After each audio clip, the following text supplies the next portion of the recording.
자연스러운 반응 아니겠나. 다 예상한 바다. 이렇게 생각하고요. 특히 우파 쪽에서 볼 때는 이제 굉장히 좀 신선할 수 있을 것 같다. 왜냐하면 기존에 생각했던 우파의 전형적인 어떤 그거하고 조금 다를 거라고 아마 생각할 거예요. 근데 내용을 가만히 들어보면 우파거든요. 네. 그죠? 굉장히 네.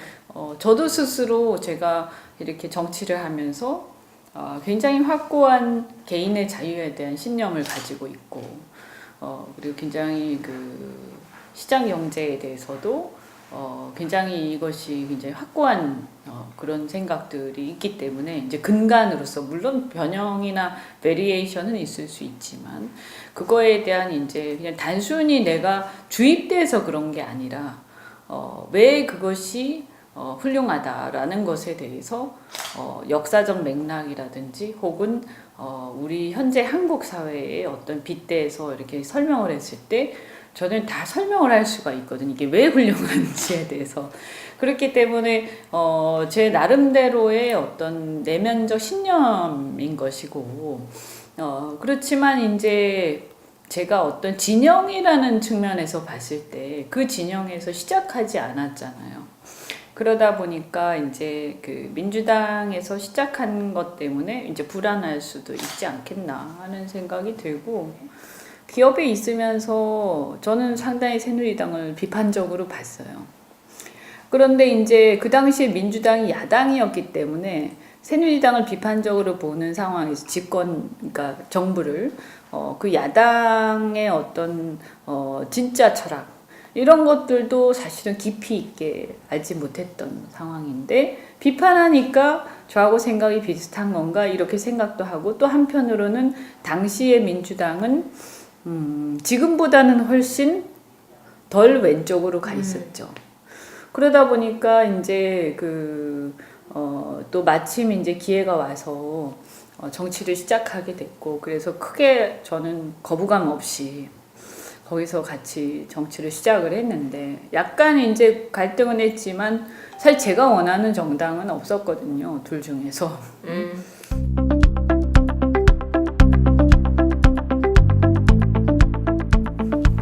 그래서 이제 거기서 인재 영입 차원에서 일종의 약간 그 기존의 어떤 경제계에서 그래도 좀 인정받고 있던 사람을 이렇게 영입을 해서 자기들 색깔도 좀 바꾸고 그러면서 또 그 당시 상황 자체는 여기도 그냥 호남 기반일 뿐이지 제가 봤을 때는 특별한 철학이 별로 없는 그런 데였단 말이죠. 약간의 차이는 있었지만. 그래서 이제 글로 갔는데 이제 가서 보니까 이제 민주당이 갈수록 이제 운동권 작용화되는 거죠. 갈수록 운동권의 당내 지분이 강해지고 당의 노선도 거의 이제 좌파로 굳어지고 그때까지만 해도 제가 기억하기로는 그러니까 이제 참여정부가 이렇게 그 몰락한 이후에 사실은 친노들이 패족으로 떠나고 그 이후에 민주당은 상당히 전문가들이 많이 있었고 그래서 사실은 색깔이 그렇게 작용화됐다고 보기는 어려웠거든요. 그런 상황인데 그때 이제 촌학교 대표도 있었고 그래서 그렇게 돼서 들어간 이후에 갈수록 이제 들어가면서 그때 혁신과 통합 그때쯤에서 들어오고 그러면서 당을 장악해가는 엄청나게 빠른 속도로 당을 장악해가고 이런 것들을 지켜보죠. 좀 문재인 당대표가 된 이후라고 저는 생각하거든요. 그러고 이제 집권하면서 이것이 거의 이제 드러나죠. 대외적으로. 네, 왜냐하면 그전에는 안티테제잖아요. 그러니까 남을 반대하는 것밖에 없는 거지 내가 뭘 하겠다는 얘기를 한 적은 없거든요. 그래 이제 저는 내부에 있으면서 이렇게 옮겨갈 거라고 조짐들을 보게 되죠.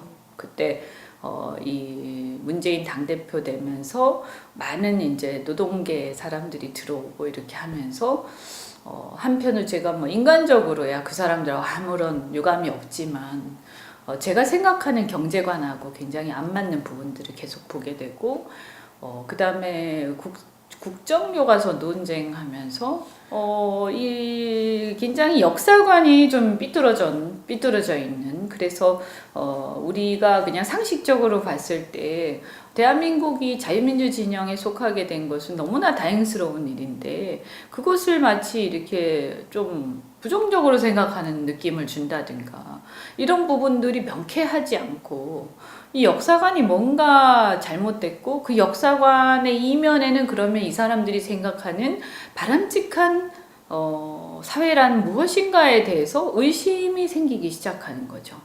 그래서 그런 것들을 지켜보고 그 다음에 이제 뭐 여러 가지 이제 사드 배치부터 시작해가지고 뭐 북한 인권 문제 이런 것들을 쭉 지켜보면서 제가 생각하는 거하고 너무나 다른 것들을 계속 보게 되죠.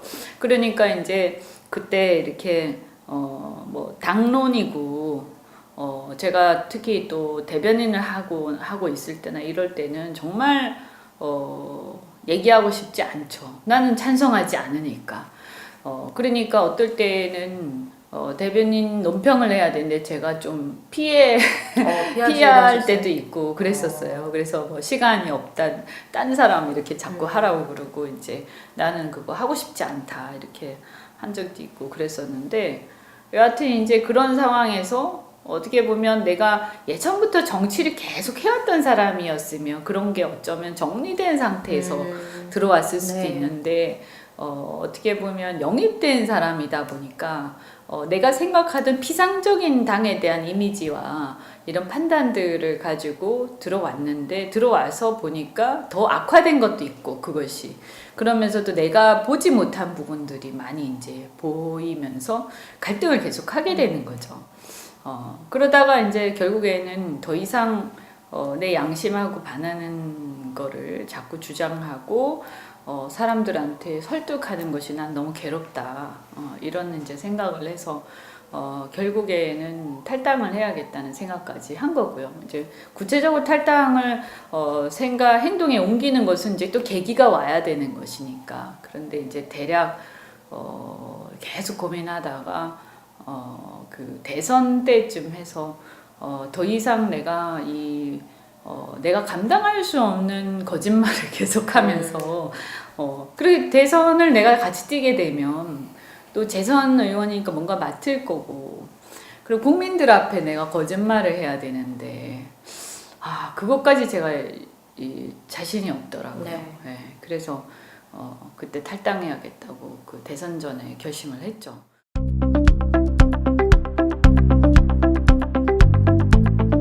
우리가 이제 1학년 겨울에 동구권이 몰락해서 2학년부터 거의 운동권이 거의 안 보인 상태였거든요. 그러니까 싹 사라진 상태이기 때문에 세상이 바뀌었죠. 그래서 1학년 때 조금 옆에서 지켜볼 수가 있었는데 그때도 저는 굉장히 안 맞았어요. 운동권하고. 저는 뭐 굉장히 이렇게 모든 일을 제 개방적으로 생각하고 내가 한번 겪어보지 뭐 이렇게 생각 많이 하기 때문에 남들이 뭐라고 해도 그걸 선입견을 가지지 않고 그냥 이렇게 선뜻 그분들하고 대화도 많이 했었어요. 처음에는. 그런데 좀 보니까 이렇게 예를 들면 굉장히 안 맞았던 부분이 이제 그 공산당 선언 이런 거 이제 뭐 가면 이제 1학년 때 이렇게 외우라고 하거든요. 그런데 그런 것들이 시대에 맞지 않고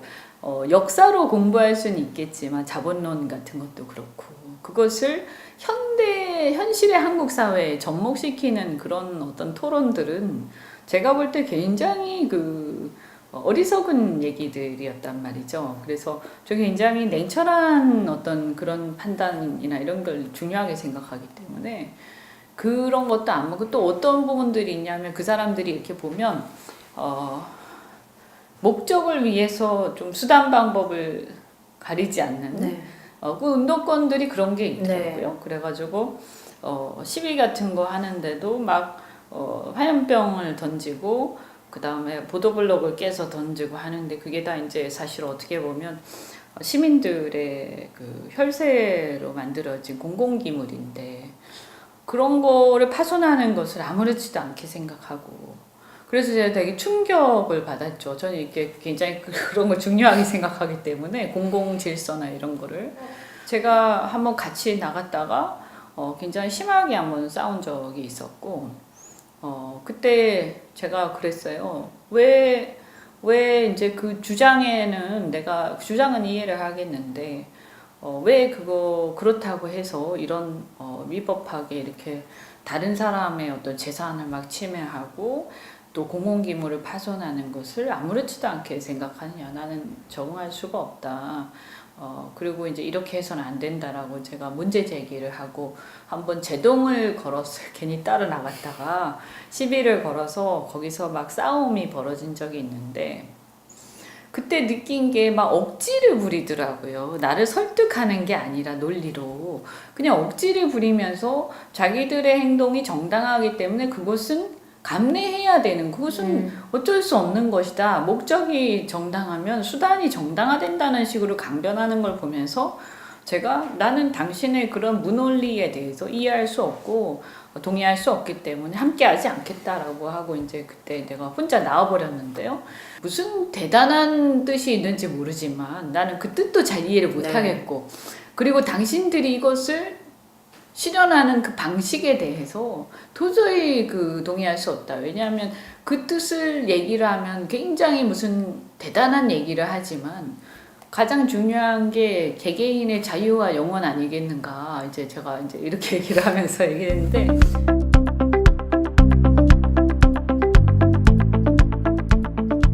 민주당에 사실은 이제 그게 이제 대학교 때 잠깐 겪었던 일이었기 때문에 저는 사실은 많이 잊어버리고 있었는데 그런데 이제 그 운동권 이런 부분에 대해서는 사실은 이렇게 들어갈 때는 제가 이렇게 어떻게 보면 굉장히 과소평가했던 것 같다.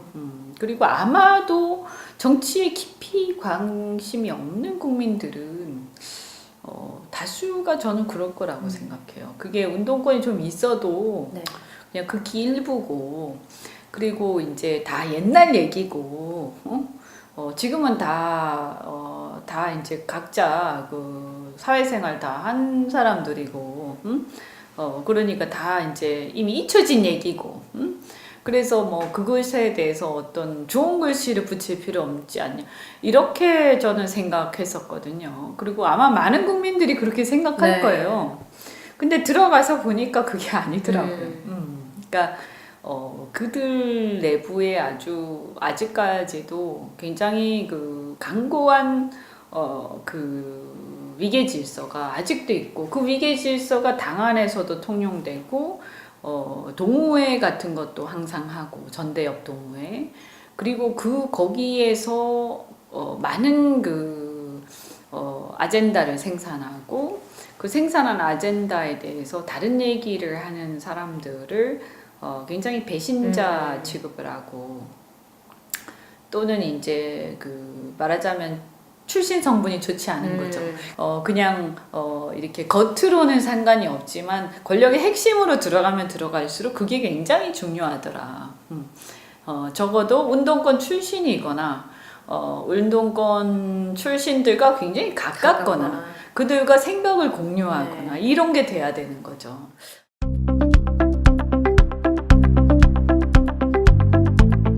실제로도 뭐 가끔 보면 기업인 출신들이 그들 입장에서 돌출 발언이라고 하는데 우리가 보면 굉장히 당연한 시장에 대한 얘기를 하다가 굉장히 몰매를 맞는 그 내부의 여론에서 그런 걸 우리가 목격하게 되지 않습니까? 그리고 결국에는 정치라는 것은 성장을 하게 되면 결국 자기 정치를 해야 되는 거고 자기 노선과 자기 가치를 세우고 자기 역량을 구축해야 되는데 이게 이제 어떤 정해진 틀 속에서 계속 해야 되고, 그 속에서 내 생각하고, 내가 말하자면, 소수고 내가 비주류라는 생각이 저절로 드는 거죠. 나는 이제 일종의 소수구나, 저 안에서. 그리고 저기 주류가 절대 될 수가 없다. 왜냐하면 큰 어떤 흐름과 맞지 않기 때문에. 그게 더더군다나, 운동권의 장악이 더 심해지면서 2013년, 14년 이후에 그게 이제 극단적으로 저는 가고 있다 이렇게 보입니다. 그래서 어쩌면 뭐 그 전에 그래서 이제 이게 국민의당 의원들이 나왔잖아요. 네. 그죠? 나오면서 그게 더 심화됐죠, 사실. 이제 그분들이 말하자면 운동권은 아닌데 호남 지역이라는. 기반이 있는 이제 일종의 토호적 네, 세력인데 그분들이 다 나와 버리니까 남는 이제 비주류의 비율이 뭐 거의 15% 네. 20% 정도밖에 안 되는 상황이고 그 비주류들조차도 보면 그래도 운동권하고 굉장히 가까운 사고를 가진 사람이 네. 많이 남아있죠. 그러다 보니까 이렇게 가끔 필요할 때 이렇게 활용되기는 하지만 자기의 어떤 가치를 실현하기에는 어려운 상태가 되는 거죠.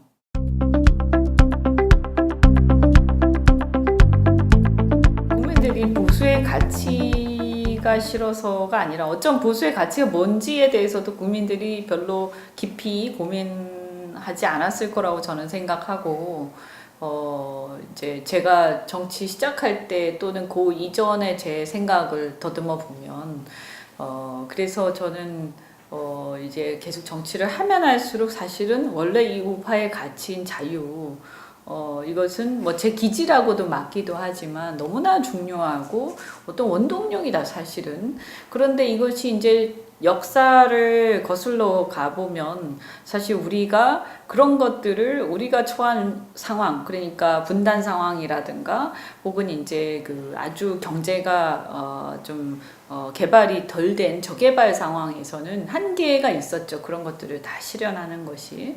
그렇지만 이제 시대가 바뀌고 했으니까 이제 이 시대에 맞게 국민들의 눈높이에 맞는 우파의 모습을 보여줄 때가 됐다. 그게 아마 저같이 젊은 제가 만약에 우파라고 한다면 저같이 젊은 사람들이 바라는 우파의 모습이 있는 거죠. 네. 근데 그게 사실 그런 게 사실 저는 안철수 현상이었다고 생각해요. 네. 안철수 현상. 그게 이제 결국에는 허상으로 끝났지만 그래도 그것에 대한 어떤 이상 이거는 분명히 있었다고 생각해요. 네.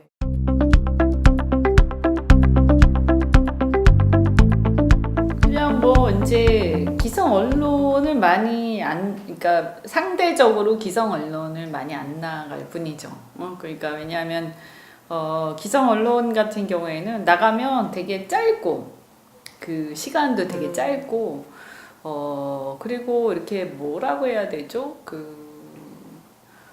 좀 이렇게 국민들한테 그 내용이나 생각이 충분히 전달되지 못한다. 그냥 나가서 그냥 자리 채워주고 짧게 그냥 입장을 이렇게 그냥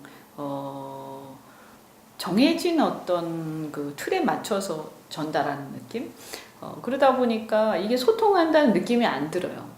소통한다는 느낌이 안 들고 또 한편으로 또 약간 최근에 이제 보면 너무 지나치게 좌편향돼 있어요. 네. 언론들이. 그래서 어떤 방송 같은 경우는 정말 이건 화이트리스트도 이런 화이트리스트가 없는 네. 그런 방송이 있는데 정말 듣고 있으면 정말 이게 방송인가 이게 시사인가라고 할 정도로 정말 팟캐스트에서나 나올 법한 그런 희덕거리는 그런 수준의 논평과 이런 것들을 보고 있자면 저는 아까도 얘기한 것처럼 우리는 논리와 팩트 그리고 이성을 가지고 승부해야 된다고 저는 생각하기 때문에 그런데 나가서 내가 이렇게 같은 수준의 그 낄낄거림을 하는 것이 과연 무슨 도움이 되는가 나한테도 그렇고 국민들한테도 네. 그렇고 그래서 그건 저 말고도 할 사람들이 많이 있으니까 유튜브의 좋은 점은 듣고 싶은 사람이 와서 듣는다는 그렇죠. 거거든요. 적극적이에요. 그래서 시청자. 저는 정치권은 그런 사람들을 위해서 설명해줄 의무가 있다고 생각을 합니다. 네.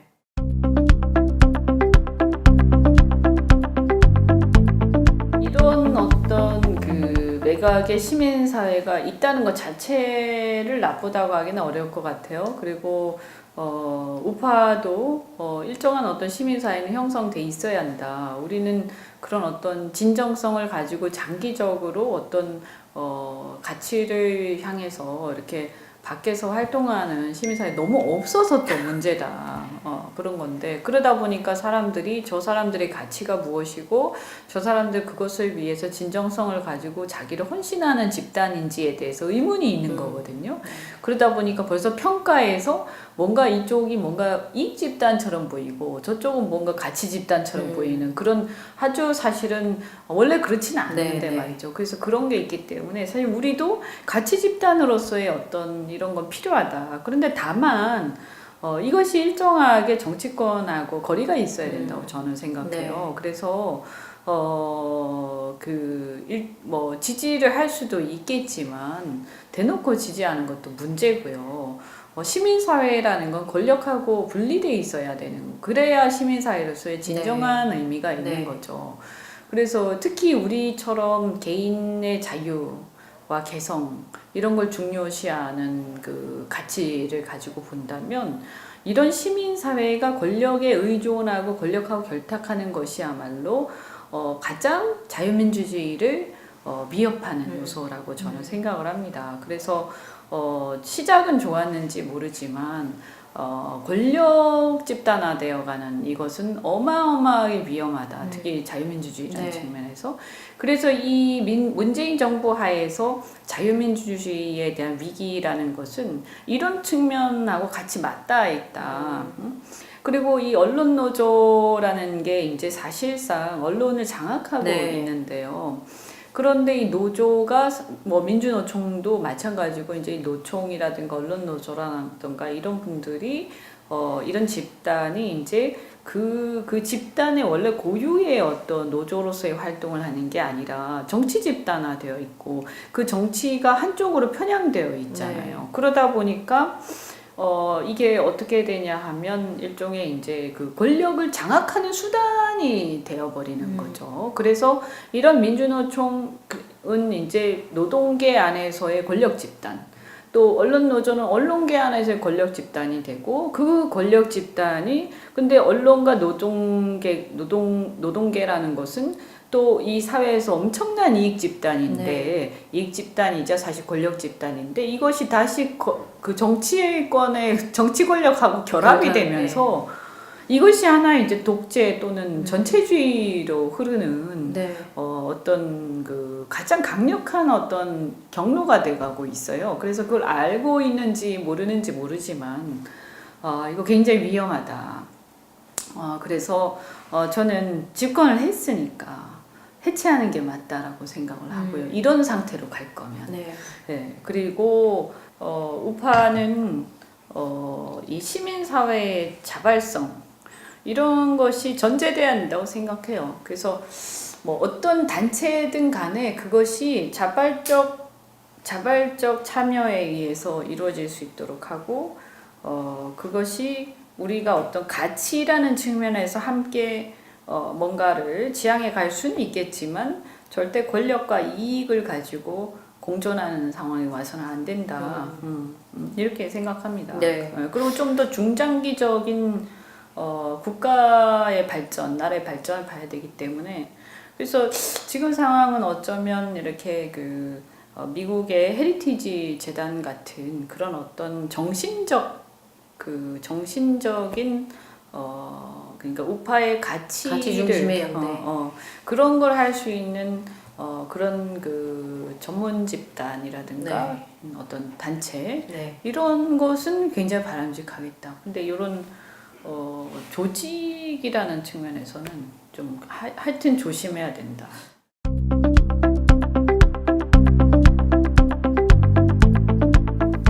사실 안보의 상황이라는 것은 환경이라는 것은 계속 변하잖아요. 그러면 어떻게 보면 저는 지금 민주당이 일종의 이제 과거의 북풍하고는 좀 다른 느낌의 반대되는 내용의 북풍을 하고 있다 이렇게 생각하죠. 그랬을 때 저는 이 원칙이 중요하다고 생각해요. 원칙과 논리 이런 것들. 그래서 진정성. 이게 강경해서 그렇다 꼭 그렇게 말할 수는 없을 것 같아요. 그리고 같은 얘기를 하더라도 그러니까 중요한 게 안보를 갖다가 이렇게 우리가 철저하게 지키자. 그러니까 그리고 북한에 대해서 우리가 대화는 하되 우리나라의 국익을 철저하게 지켜가면서 이제 냉철하게 대응하자 이런 거잖아요. 그런데 그것에 누가 반대를 하겠습니까? 근데 이제 어떤 문제가 있었냐면 한국당 같은 경우에는 대화 자체를 거부하는 듯한 느낌이 있었고요. 그리고 굉장히 대화가 안 되기를 바라는 느낌이라든가 이게 정정당당하지 못한 느낌을 줬어요. 저는 그게 문제였지. 안보를 철저히 하자는 것에 대해서 진정성 가지고 얘기하는데 어떻게 뭐라고 할 수 있겠는가. 그리고 그것이 지금의 현재 이것이 만약에 남북 간에 잘 풀려갈 때는 당연히 민주당에 비해서는 우리가 점수를 못 딸 수 있겠지만 그것은 어차피 잘 풀려가도 어떤 우파로서의 어떤 가치, 그러니까 예컨대 우리는 이 자유민주주의라는 체제를 포기할 수 없는 거 아닙니까? 북한하고 본다면 저쪽이 약간 연방제 통일 같은 그런 것도 받아들일 수 있는 분위기라면 우리는 체제가 바뀌지 않고선 통일을 못한다라는 거고, 그 다음에 이 남북 경제 협력을 하더라도 투자를 해서 해소할 수 있는 방향으로, 우리 국이 훼손되지 않는 방향으로 하고, 만약에 어떤 우리가 무상으로 뭔가 언제해 주는 게 있다면 그 대가를 분명히 하자라는 거잖아요. 그래서 비핵화를 확실히 하고 그 대가로 차라리 무상 원조를 해주든지 이렇게 해야지. 나이브하게 이렇게 일종의 친북적 관점으로 막 끌려가는 것은 안 된다는 것인데, 우리는 원칙이 있는 집단이다. 그래서 이 원칙에 따라서 하고 이 원칙에 대해서 국민들하고 충분히 토론하겠다. 이렇게 나오면 우리가 국민들이 오히려 더 믿음직스럽게 생각하죠. 그렇지 않겠습니까? 그 대충 하는 집단보다 철저하게 따지고 제대로 똘똘하게 해주는 집단을 더 좋아하지 않겠어요? 그렇죠. 네.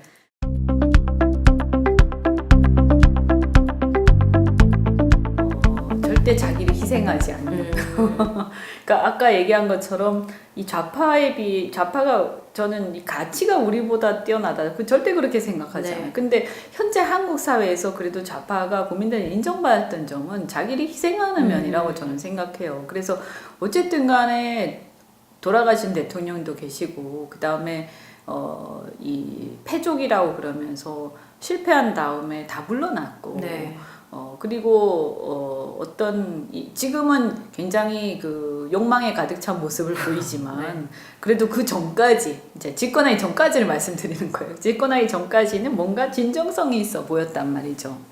그래서 그것이 우리하고 가치가 같든 다르든 간에 적어도 어떤 강력한 어떤 인식을 각인을 시켜줬는데, 그런 의미에서 본다면 이 우파 세력은 굉장히 이런 상황에서도 계속 권력 다툼을 하고 있고, 아무도 희생하지 않고, 아무도 자발적으로 물러나지 않고, 아무도 감동적으로 얘기하는 사람이 없고, 그리고 누구도 지금 이렇게 문재인 정부가 폭주하는 과정에서도 사실 제가 이렇게 보면 저도 굉장히 아쉽게 생각하는 게, 어째 이렇게 그러니까 각오하고, 그러니까 어차피 목소리를 내고 강력하게 견제를 하다 보면 자기도 견제를 받아요. 그래서 이 좌파 쪽에서 비난도 많이 받고 공격을 많이 받죠. 그런데 그것을 두려워하기 시작하면 어떻게 싸우는 거죠? 그럼 남이 싸워주고 나서 그 다른 사람이 다 죽고 나면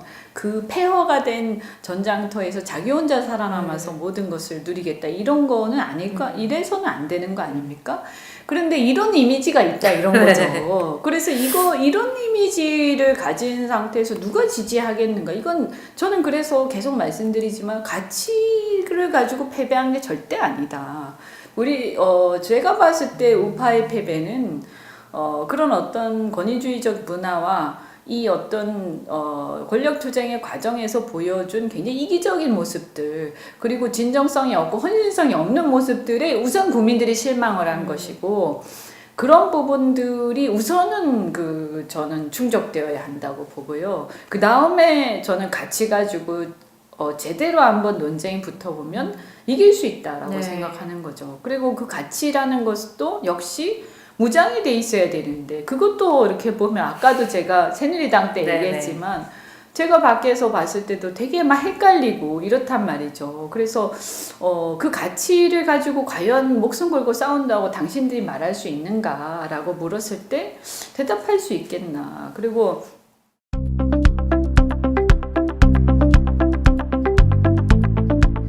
제가 학교 다닐 때 기억을 해보면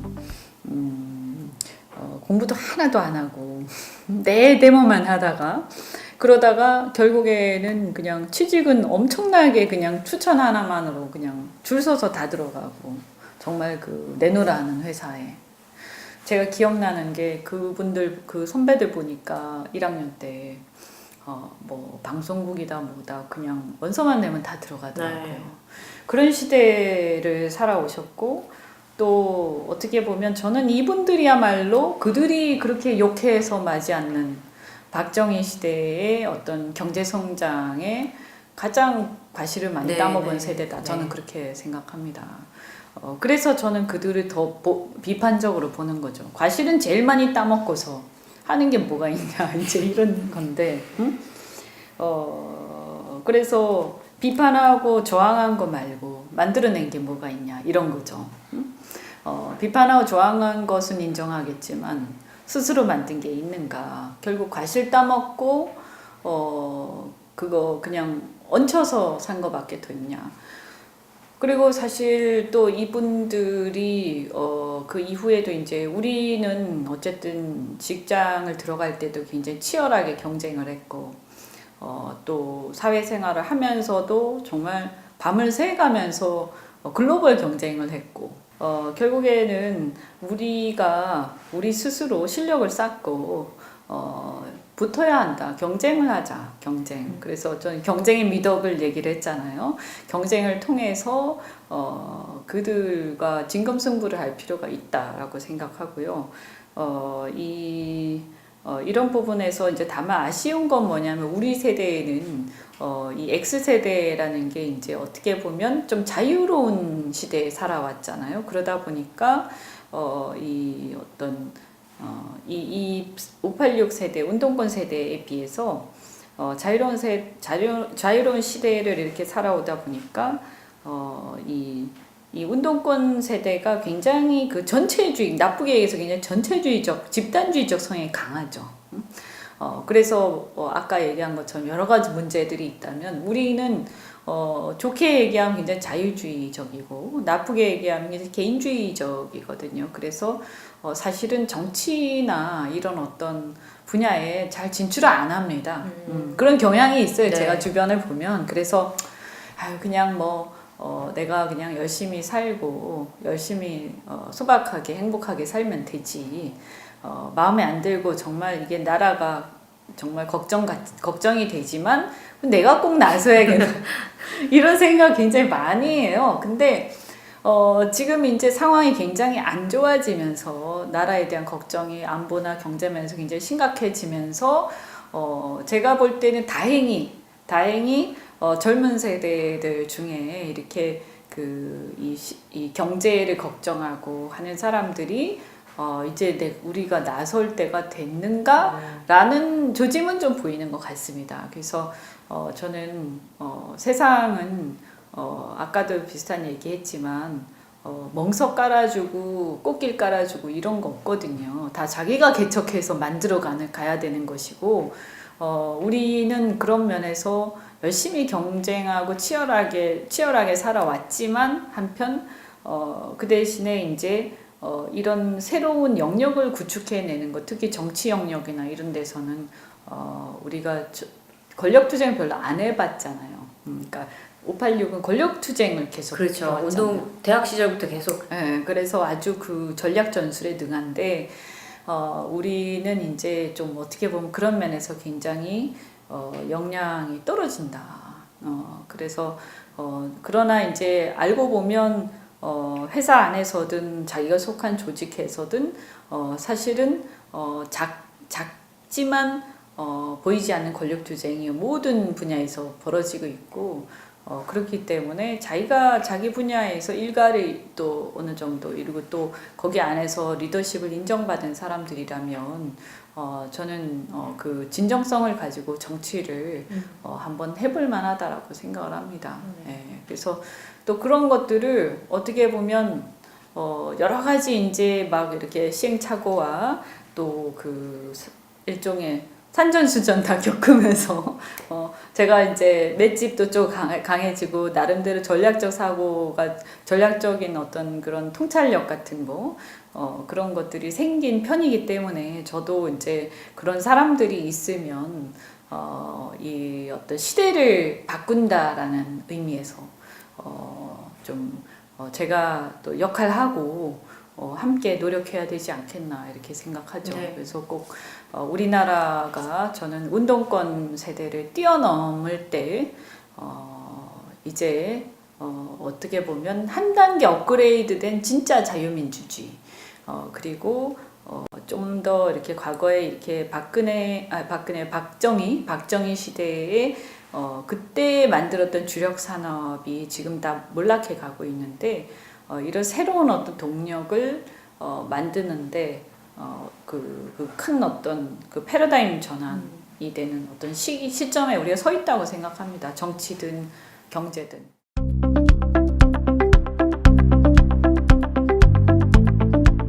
그 다음 총선에서 이 우파가 재건되는데 내가 역할을 해야 되겠다 이런 생각하고 있고요. 저는 그 정답에 대해서 뭐 100% 맞다고 할 수는 없겠지, 자신할 수는 없겠지만, 이 지금 시대의 흐름 속에서 우파가 어떻게 변해야 하는지에 대한 그래도 좀 남들보다는 많은 고민을 했을 거라고 생각을 해요. 그래서 이 대한민국에서 그러니까 소위 그 과거의 어떤 권위주의 우파의 물론 그들이 이제 저는 그 전에 우파가 우리 역사에서 기여한 부분도 상당히 있었다. 그런데 이제 그 기여가 이제 그 말하자면 그 이제 효과가 이제 떨어져. 그렇죠. 그래서 이제 사실 그런 변화를 이끌어내는데 이제 성공하지 못해 그런 것들이 저는 몰락의 하나의 원인이 됐다고 보는데요. 그래서 이 자유주의 우파랄까요? 뭐 그렇게 표현할 수 있을지 모르겠는데 그래서 이런 새로운 시대에 맞는 우파를 탄생시키고 그걸 결집시키고 그리고 지금 이렇게 굉장히 상처받고 이제 분열되어 있는 네. 나라를 걱정하는 그러니까 사실 이 정치 권력자들은 많은 잘못들이 있었지만 이 나라를 걱정하는 국민들이 무슨 잘못이 있겠어요. 근데 다 상처받았다는 걸 느끼거든요. 그래서 당신들이 생각하는 그 가치가 잘못된 게 아니다. 그래서 그것들을 이제 그 가치가 잘못되지 않았다는 것을 제가 이제 증명을 하고 싶죠. 예.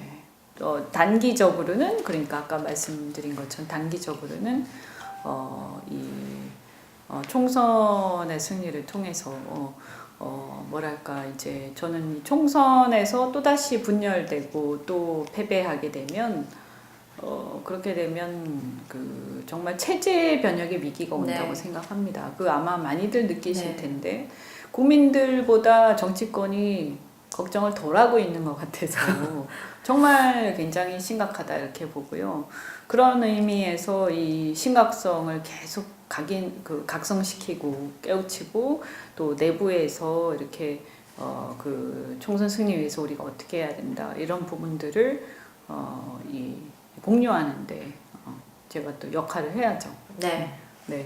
감사합니다. 말씀 네, 잘 들었습니다. 고맙습니다.